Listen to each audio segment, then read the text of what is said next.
Yan na mga idol. Ito na si 2491. Ito yung ibong magpapasara ng club.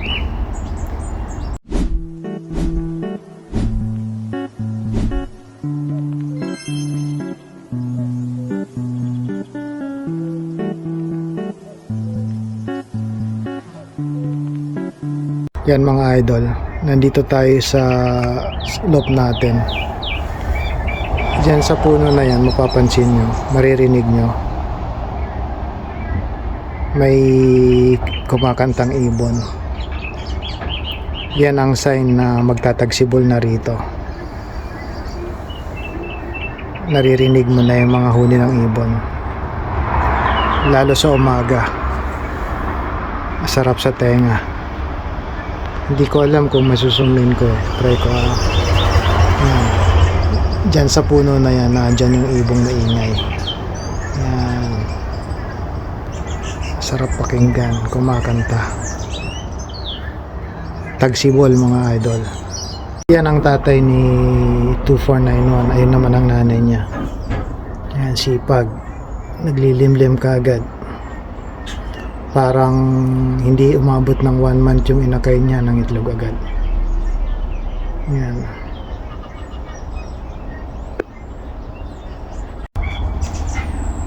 Yan na mga idol. Ito na si 2491. Ito yung ibong magpapasara ng club. Yan, laki niya na. 2 weeks ago siningsingan natin siya. Ang bilis niyan lumaki. Yan.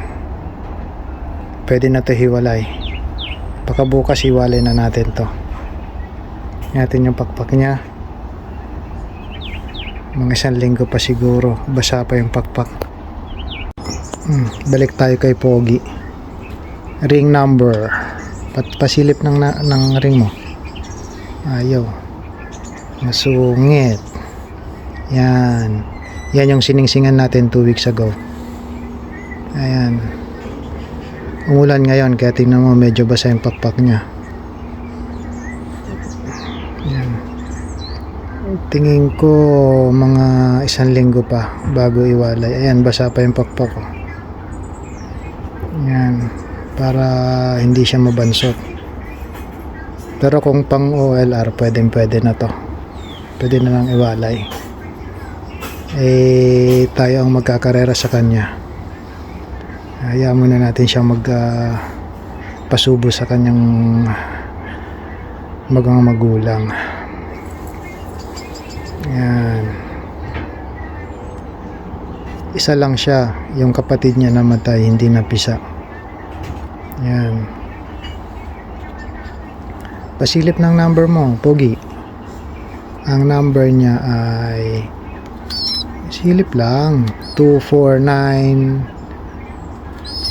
Anong number mo? 2491. Yan ang ring number niya. Sungit. Ay, balik na kita ron sa pugad mo. Baka lamigin ka at napakalamig dito. Malamig. Papasubok muna siya. Kaya muna natin siya dyan. 1 week. Next week, next Friday, iwawalay na natin yan. Bye.